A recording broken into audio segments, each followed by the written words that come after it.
Hi, welcome. This is Dr. Robinson, and we're going to talk about Chapter 8, which is Assessment of Student Behavior.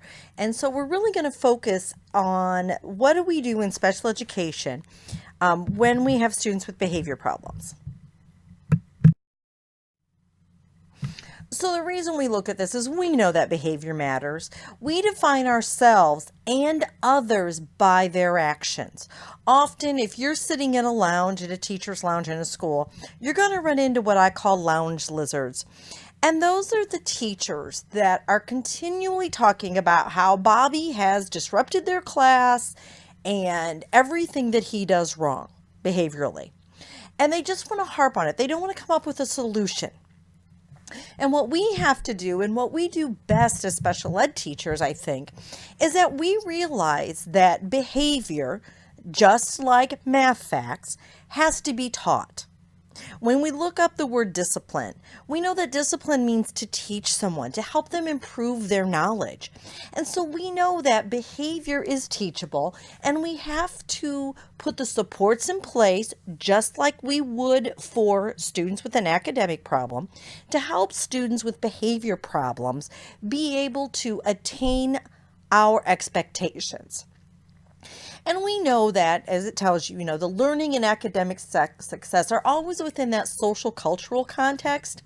And we know that we have to get the behavior under control before we can often get the academics under control for many, many students.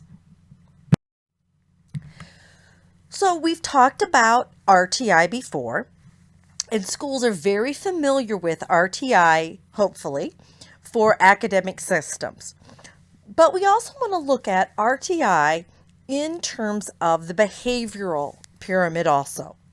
And so your school probably has, we're going to talk about PBIS in just a minute, probably has for about 80% of the students core interventions that work for all students. Hopefully they're proactive and preventative. And what we mean by that within the PBIS framework is that we teach students our expectations. We try to figure out where our problems are and solve them before they happen. With your students, it might be, if you're in an elementary room or even a middle school, it might be just as simple as when we head down to the bathroom, we need to be quiet in the hallways. You just remind students. We know that for some students that might not be enough, so we go to tier 2, and we have some at-risk students who might need some more support. So maybe they're working in a small social group with the school counselor or the behavior specialist.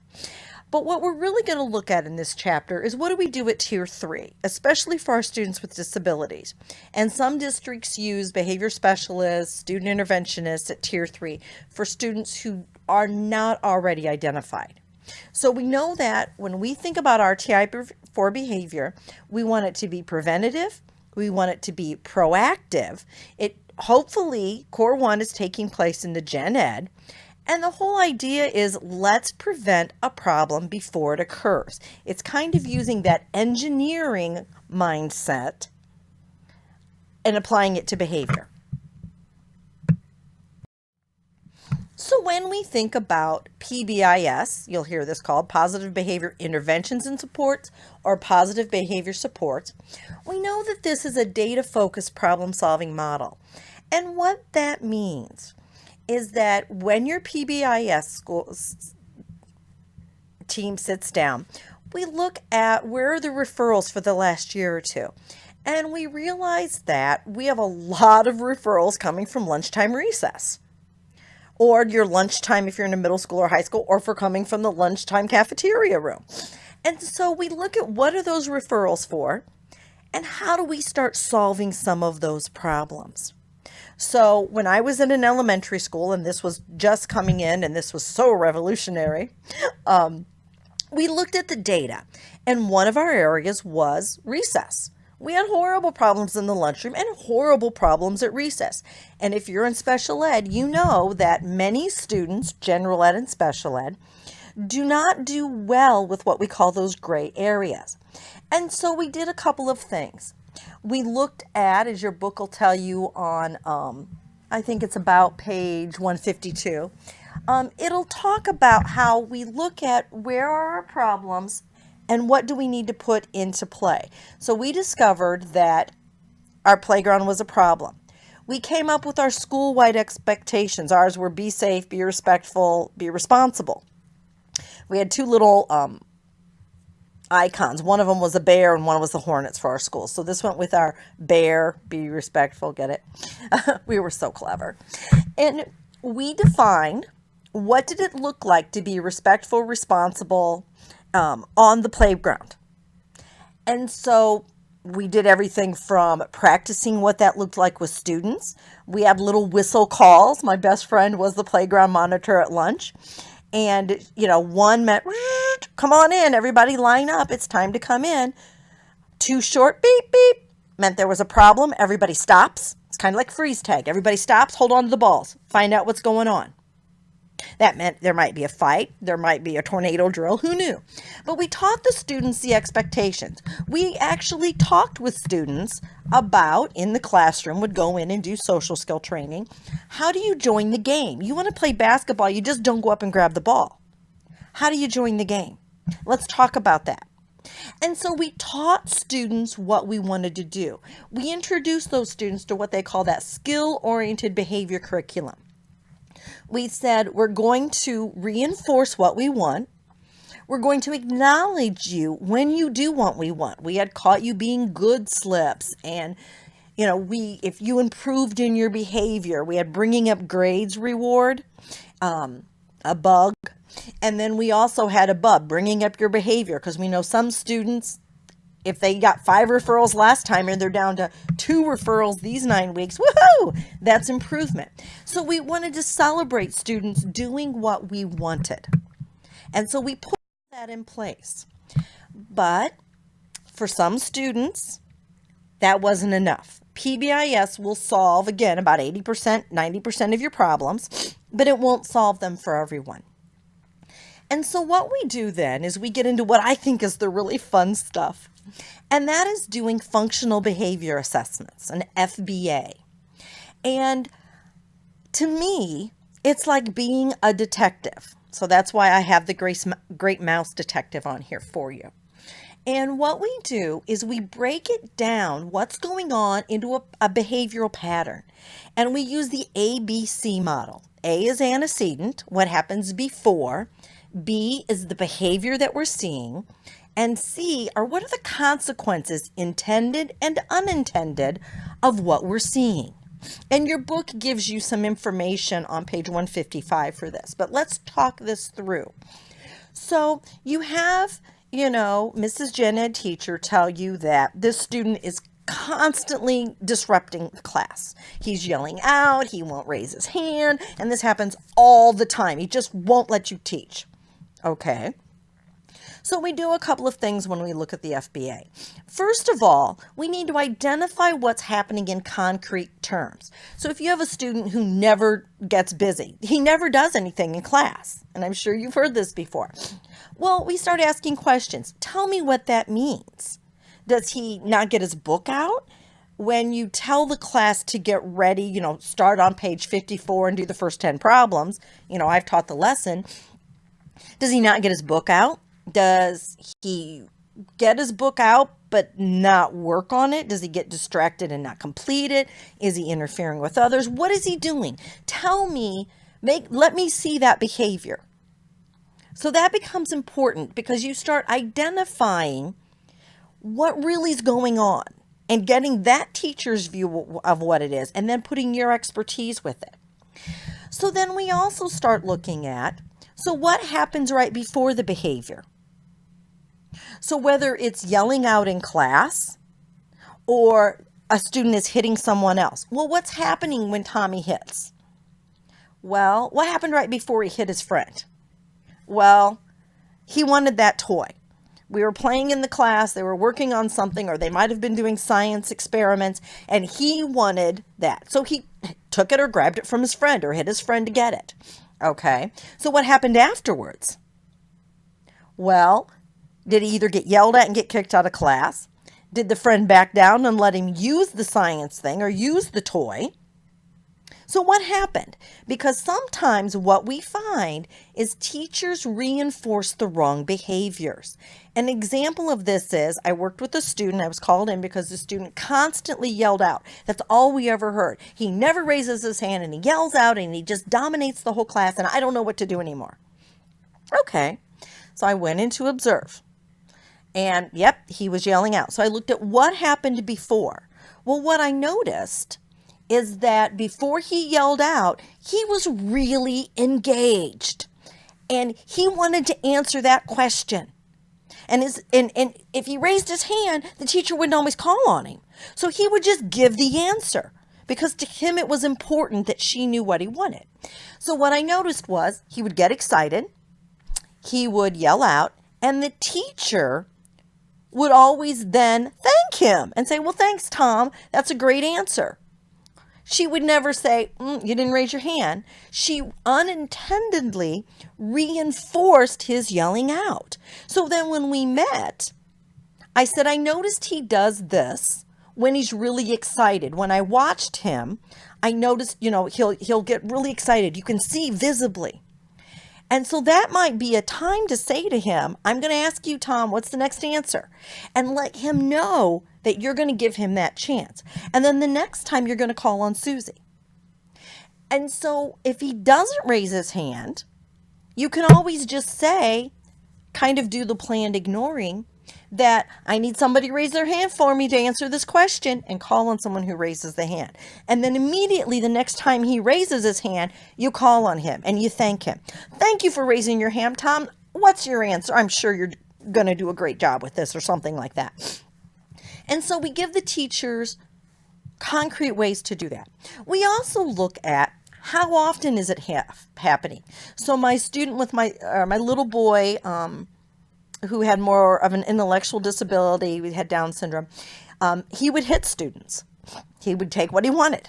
And so the teacher said this always happened. And so I went in and started observing, how often does this happen? Does it happen every day? Does it happen in every activity? So what's actually going on here? And what's the intensity? You'll hear teachers say that students throw fits or they're fighting. Well, or verbally, verbal altercations with peers. What's the intensity? Is it just somebody saying, mumbling under their breath? Are they yelling F you out in class?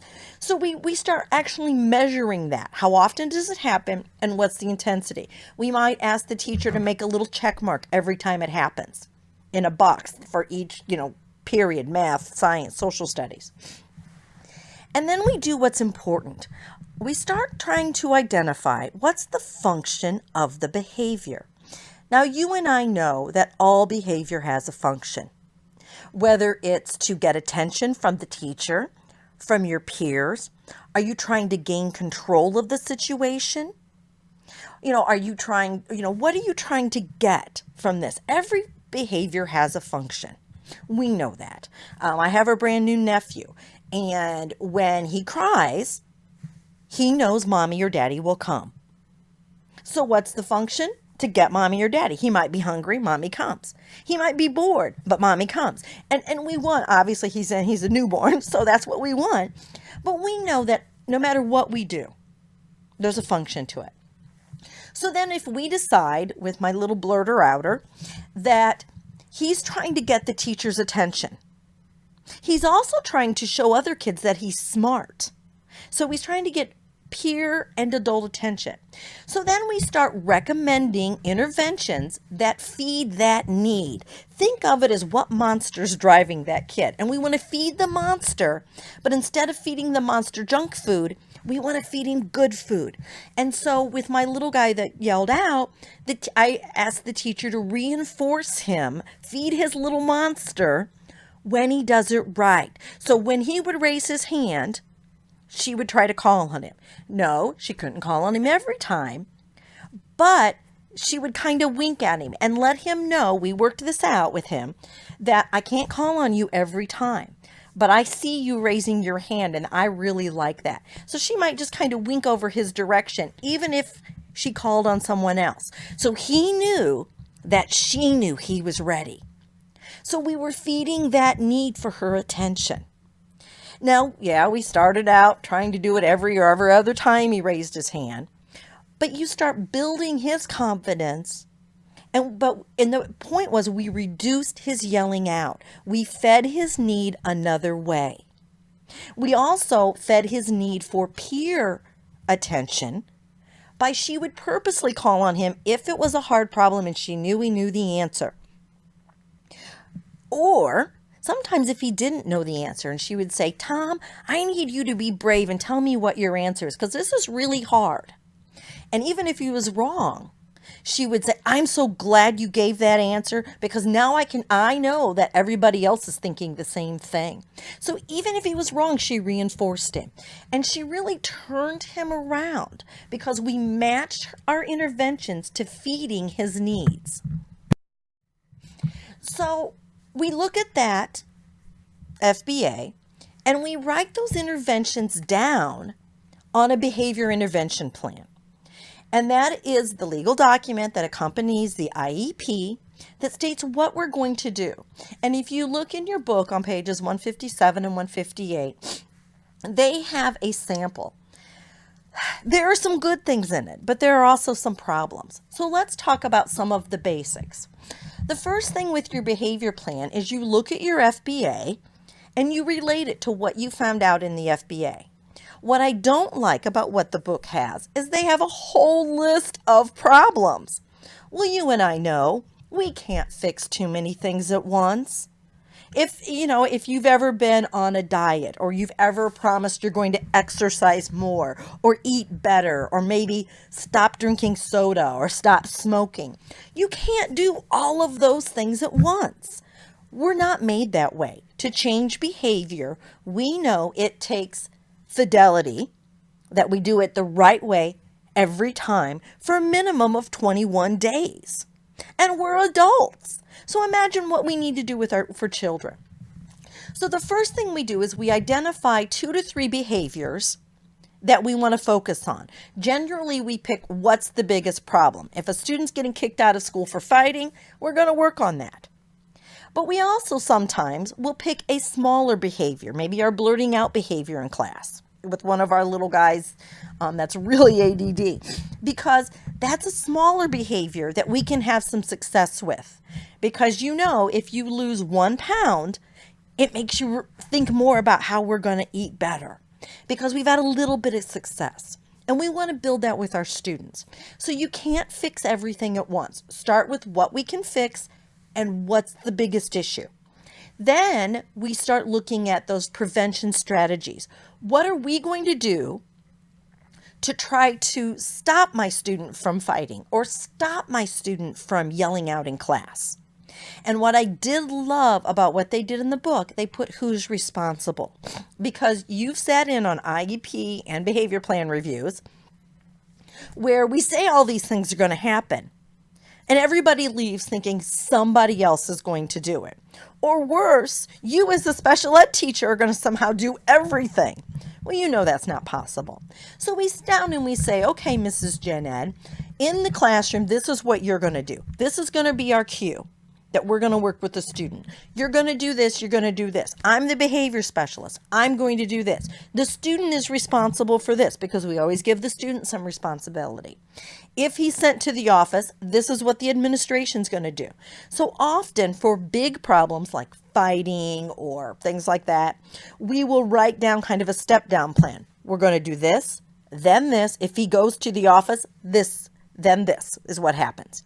So we look at that and we actually spell it out and we be as discreet and concrete as possible. I always say somebody should be able to pick up that behavior plan and know what to do because you're not always there. Okay. And secondly, look at your district's forms. Every district has a little bit different things, but what I've told you should basically be included in all. And it should always be a group process. That's the other thing. The FBA and the behavior plan should be a group process because none of us know everything about a student. So how do we get this information for our FBA that we can use in our behavior plan or when we're just observing a child? Well, we use 3 primary sources: observation, questioning and interviewing, and behavior rating scales. And we're going to talk about all three of these being one piece of the puzzle. So the first kind of observation that you'll tend to see is an anecdotal observation. And that's just when I come in and I observe your classroom.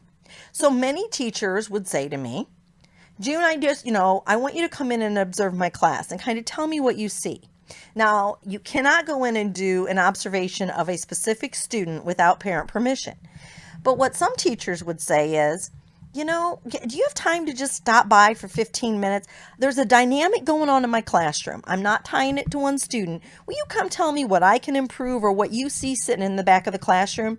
And I applaud teachers for that because you're teaching. You can't see everything going on from the back of the classroom. And I could say, well, do you notice that this little pocket over here in this corner, and they might be some of your better students, but they're kind of off task and they're getting other folks off. So sometimes we would do that. And it's just kind of a snapshot of what's going on. Some of the problems with this is what I come in and observe might not be what you observe. So you as another gen ed teacher or a special ed teacher, you're going to observe one thing. I might see and notice something else with my expertise. Or because I'm a behavior specialist, I might not think some of the low-level behaviors are as important. So the problems we have with that is it's hard to generalize our findings and it's hard to compare or get good data from that. More often, we're going to do formal observations.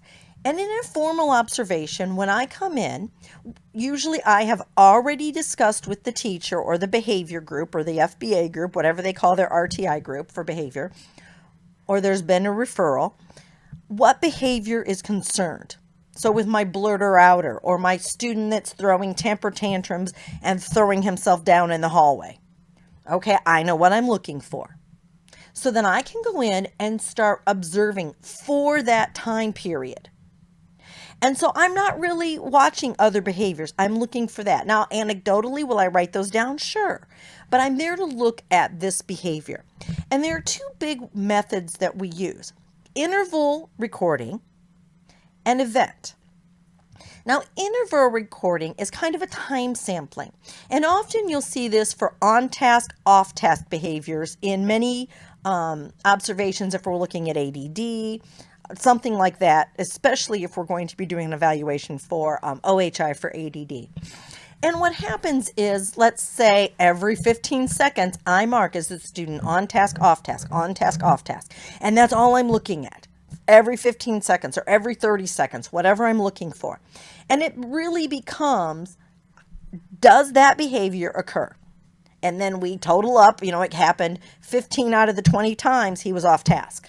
Or 15 of the 20 times I observed he was on task. So that's what an interval is. An event recording, it's similar in the fact that I know the behavior I'm looking at, but I don't worry about it every 30 seconds. This is where I'm looking at it, and let's say I come in at 10 o'clock, and I would write in my notes, I always put the time down at 10:05, Tommy blurted out. And then what happened?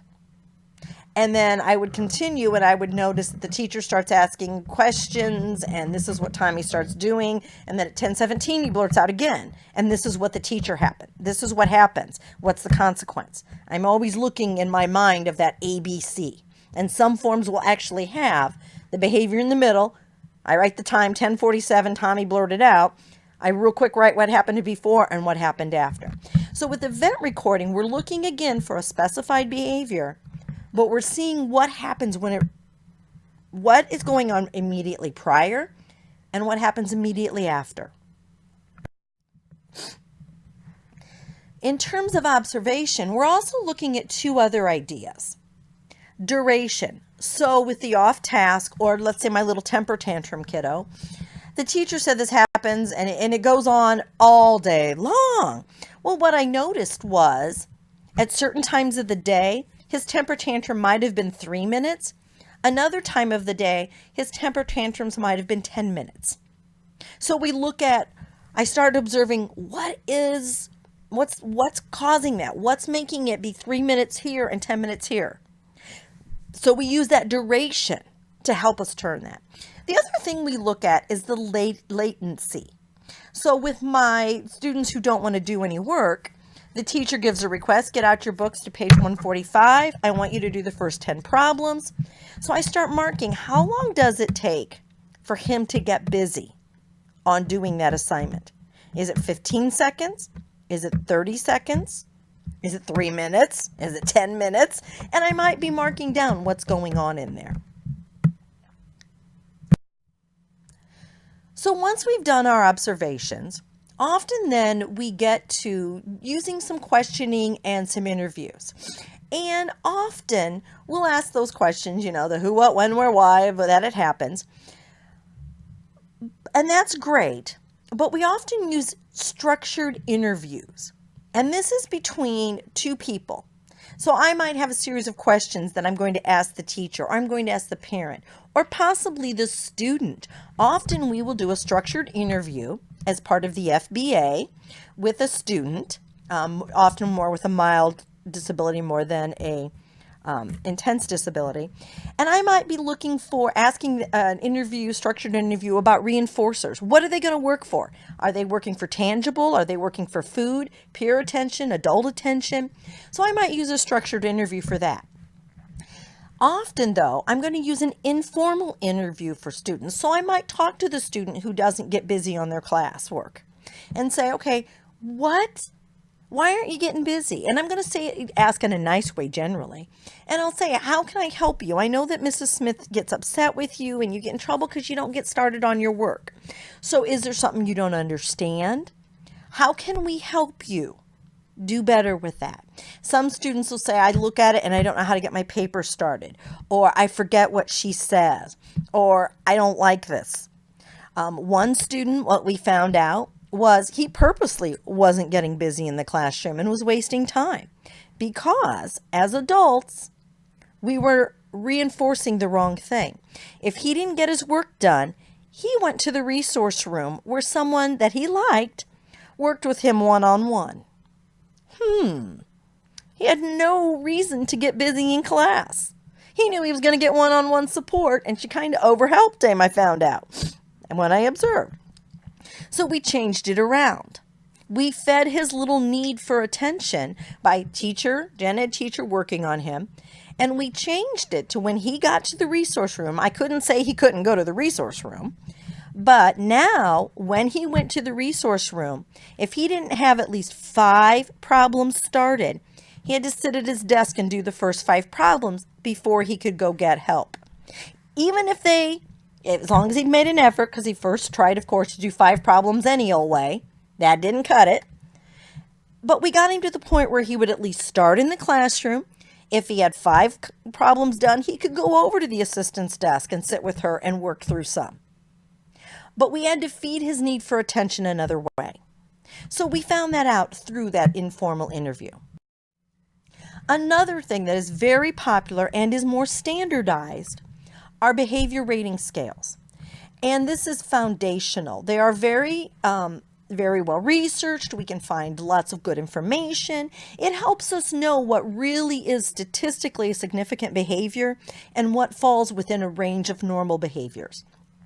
And there are very common ones, the Connors, the BASC, which is the Behavior Assessment System for Children, the BES, things like that. But here's an example.